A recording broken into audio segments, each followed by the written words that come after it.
신앙생활을 시작한 지 얼마 되지 않은 한 성도가 목사님을 찾아왔다고 합니다. 그리고 목사님, 내가 성경을 읽다 보니까 성경에 자신이 전에 절에 다니면서 들었던 그런 단어가 있어서 물어보러 왔다, 그런 말을 했다고 합니다. 그 단어가 뭐냐면 극락이라는 단어입니다.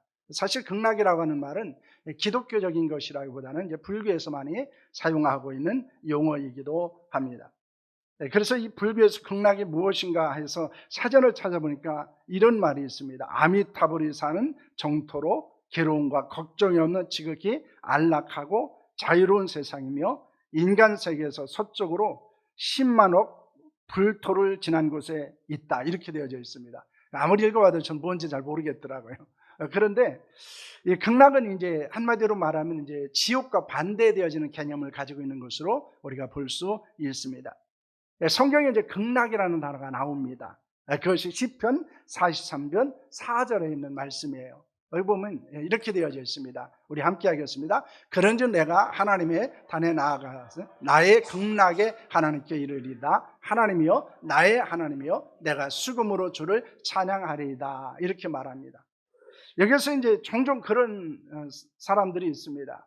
극락의 하나님이라고 하는 단어를 이제 그들은 우리가 일반적으로 알고 있는 그 불교적인 그런 의미의 가운데서 이제 극락으로 이해하는 경우도 있다는 것입니다. 그런데 이제 그 극락이라는 것은 불교에서 사용하고 있는 것과 전혀 다른 의미를 우리에게 주고 있습니다. 그래서 개역 개정판에서는 그 단어를 이렇게 해석을 합니다. 그런즉 내가 하나님의 제단에 나아가 나의 큰 기쁨에 하나님께 이르리다. 하나님이여 나의 하나님이여 내가 수금으로 주를 찬양하리이다 라고 말합니다. 그러니까 이 극락이라는 단어가 오해 소지가 있고 이게 한문이기 때문에 이것을 좀 더 알기 쉽게 이것을 풀어서 설명할 때 큰 기쁨의 하나님, 이렇게 이제 번역을 하게 됩니다. 기독교에서는 자주 사용하지만은 일반적으로도 자주 사용하는 단어가 하나 있습니다. 바로 그것이 부활이라고는 단어입니다. 부활이라고 하는 대중 가요 가수들의 그런 그룹들도 있죠. 최근에 보니까 뭐 7인의 부활인가요? 뭐 그런 드라마도 하고 있는 것을 볼 수 있었습니다. 부활을 많이 사용하고 있는 것은 일반적으로 보면은 이 정치인들입니다. 그래서 그 사람들은 십자가라는 말도 자주 사용하기도 하고 또 부활이라는 단어도 자주 사용하기도 합니다. 또 하나는 이제 경제계에서 또 이 부활이라는 단어를 다시 사용하기도 합니다. 그래서 다시 일으킨다라고 하는 살린다라고 하는 단어의 의미를 가지고 사용을 하고 있습니다. 물론 그들이 사용하고 있는 부활은 성경에서 의미하는 부활과는 좀 더 다른 개념을 가지고 있습니다. 그들은 부활한 것이라는 말을 어떤 의미로 사용되어집니까? 쇠퇴한 것이나 없어진 것이 다시 성하게 일어난다라고 하는 의미입니다. 그래서 이들은 그 부활이라는 단어를 다시 일어난다라고 할 때 사용하고 있다는 것입니다. 반면에 성경에서의 부활은 어떤 의미입니까? 실제로 예수님에게 일어났고 우리도 일어날 역사적이고 실제적인 사건을 말하고 있다는 것입니다. 그리고 이 부활은 성경과 기독교에서 핵심적인 그런 것입니다. 그런데 우리가 부활을 크게 두 가지로 나누기도 합니다. 하나는 영적 부활입니다. 이 영적 부활이라고 하는 것은 우리가 일반적으로 말하는 구원입니다. 죄와 사망으로 죽었던 우리가 살아난 것.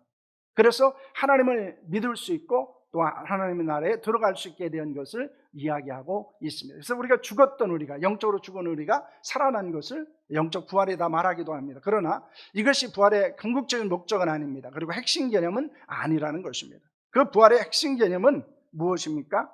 이것이 종말론적인 의미를 가지고 있다는 것입니다.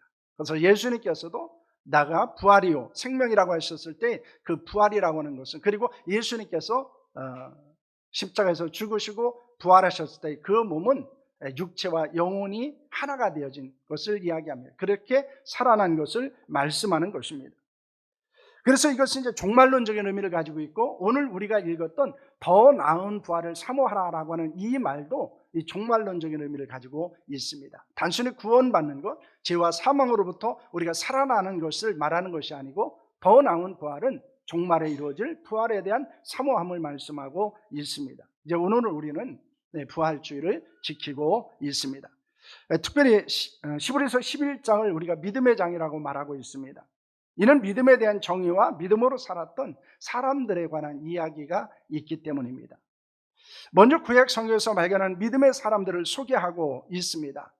그들은 어떤 사람들입니까? 아벨, 에녹, 노아, 아브라함, 사라, 이삭, 야곱, 요셉, 라합을 예로 들고 있습니다.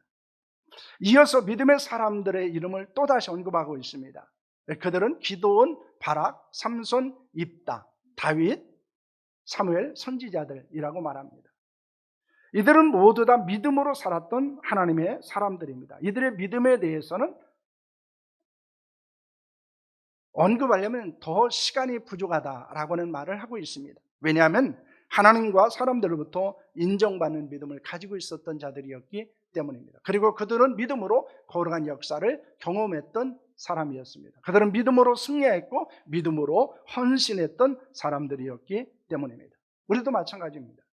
우리가 믿음을 가지고 있었을 때 역사를 이루게 될 뿐만 아니라 세상과 죄악을 이기고 복음과 교회를 위해서 헌신하는 자로 살아갈 수 있습니다.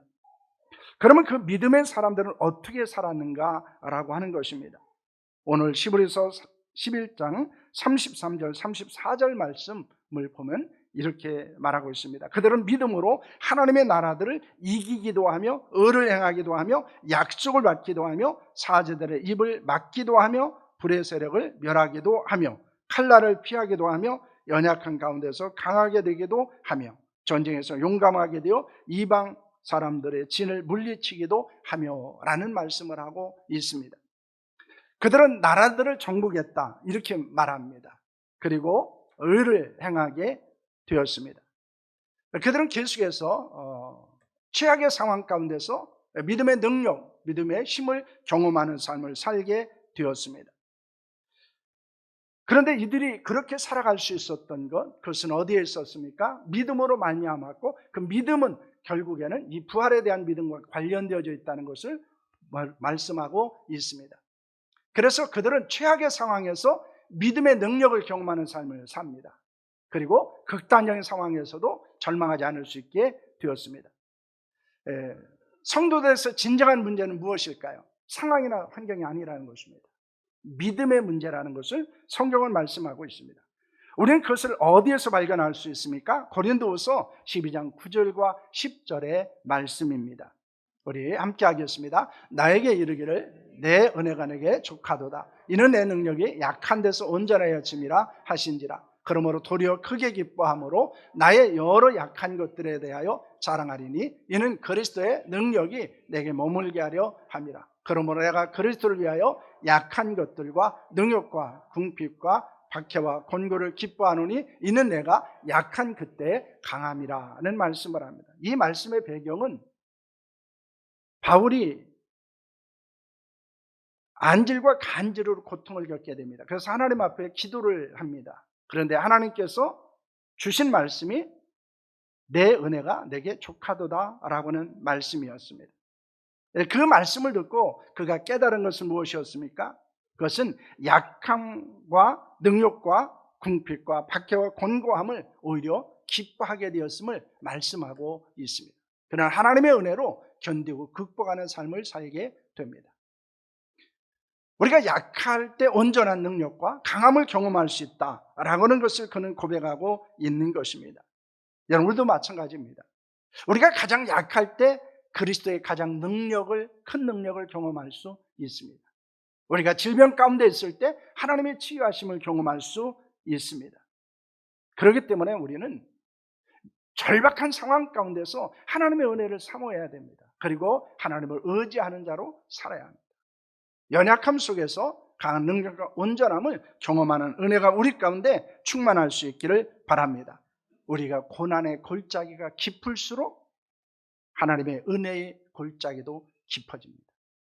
고난의 강물이 우리에게 거칠게 다가올수록 하나님의 은혜도 파도처럼 밀려온다는 것입니다. 우리가 이것을 잃어버리게 됐을 때 우리는 믿음이 흔들리게 되어지고 그리고 우리는 하나님에 대한 온전한 신앙을 때로는 잃어버릴 수 있다는 것입니다. 그래서 우리에게 주어지는 것은 상황이나 환경의 문제가 아니고 믿음의 문제이고 그 믿음은 결국 이 부활에 대한 믿음과 연결되어져 있음을 우리는 기억할 수 있어야 합니다. 여러분, 초대교회 성도들은 어떻게 믿음을 지킬 수 있었습니까? 35절에서 38절까지 보면은 많은 믿음의 사람들에 대한 이야기를 하면서 그 초대교회 성도들을 당했던 고난과 핍박에 대해서 말씀합니다. 그들은 심한 고문을 당했고요, 조롱과 채찍질을 당했습니다. 결박과 투옥을 당하기도 합니다. 돌로 맞기도 했고요, 톱으로 침을 당하기도 했습니다. 짐승의 가죽을 입혀서 사자굴에 던져지기도 했습니다. 그것을 그냥 던진 것이 아니고 경기장에서 그리스도인들에게 그런 양의 탈을 쓰게 하고 옷을 입히고 그리고 던지고 사람들이 구경하며 웃고 떠들었습니다.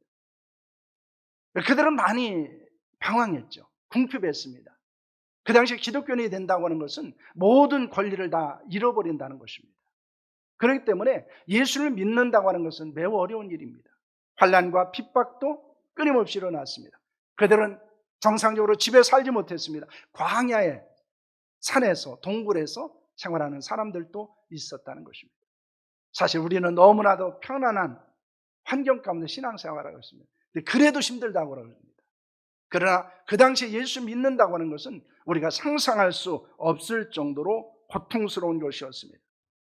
그런데 그들은 그런 상황과 환경 속에서도 신앙을 지켰다는 것입니다. 그리고 온전한 믿음을 가지고 있었습니다.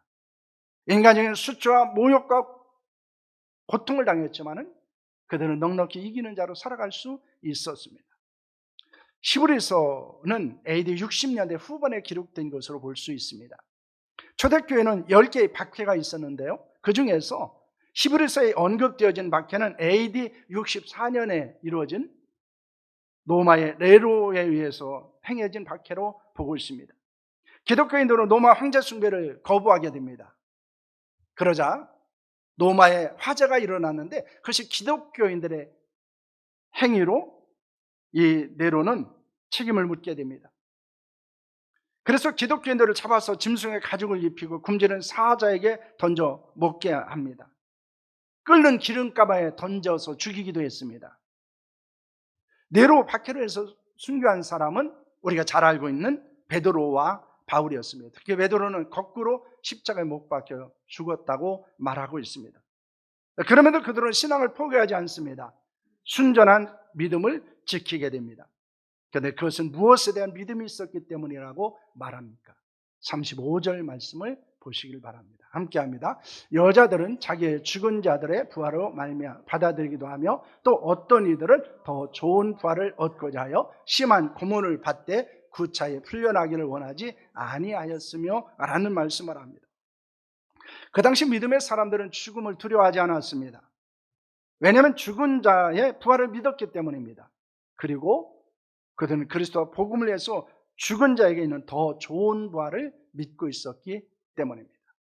그렇기 때문에 그들은 자신들이 어떤 환난과 역경이 있느냐, 그건 별로 중요한 것이 아닙니다. 자신의 믿음을 지키는 것이었고 그 믿음의 아름다운 열매를 거두는 것이었습니다. 우리는 더 나은 부활을 사모할 때 고난의 고통 속에서도 믿음을 지킬 수 있습니다. 이 세상이 아니라 영원한 천국을 바라볼 수 있습니다. 그리고 세상에 감당할 수 없는 하나님의 사람으로 살아갈 수 있게 된다는 것입니다. 우리가 부활절을 맞이하고 있습니다. 그런데 우리에게는 지금 이 종말의 시대를 살아가며 가장 절실한 신앙이 두 가지입니다. 하나는 부활 신앙입니다. 또 하나는 종말의 신앙, 재림의 신앙입니다. 왜냐하면 이 부활의 신앙은 믿을 수가 없습니다. 사람들이 믿질 않아요. 거기에 관심이 없습니다. 그리고 재림에 대한 신앙도 마찬가지입니다. 그런데 말세에 우리가 회복해야 되는 신앙, 그리고 절실하게 붙잡아야 되는 신앙이 있다면 그것은 바로 부활신앙입니다. 우리의 죽음으로 끝나는 것이 아니라 더 나은 부활이 우리에게 있다는 것입니다. 믿음으로 살아가는 사람들에게 주어진다는 것입니다. 그럴 때 우리는 우리에게 있는 많은 어려움들, 유혹과 미혹을 이길 수 있고 고난과 고통을 견뎌낼 수 있다는 사실을 믿으시기를 바랍니다. 또 하나는 재림의 신앙입니다. 우리는 영적으로 매우 나태한 시대를 살고 있고요, 많은 사람들은 신앙적인 매너리즘에 빠져 있습니다. 그런데 중요한 것은 예수님의 재림은 반드시 있다는 것입니다. 여러 번 재림을 사람들이 예언하기도 하면서 그 재림에 대해서 사람들이 믿지 못하는 것이 그리스도인에게 나타나기도 합니다.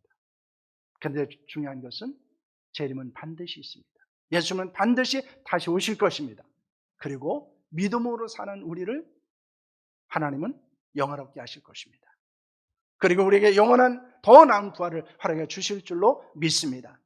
우리가 이 믿음 가운데서 우리의 영적인 나태함들을 극복하고 또한 우리가 고난과 역경 가운데서 때로는 많은 신앙적인 유혹 가운데서 순전한 믿음을 가지고 살아가는 여러분들 될 수 있기를 바랍니다. 우리가 부활을 통해서 우리의 심령이 다시 한번 살아나고 그리고 우리의 삶의 환경들이 다시 한번 살아나고 우리가 다시 한번 이 부활의 놀라운 은혜를 고백하는 삶이 우리 가운데 일어날 수 있기를 축원합니다. 기도하겠습니다.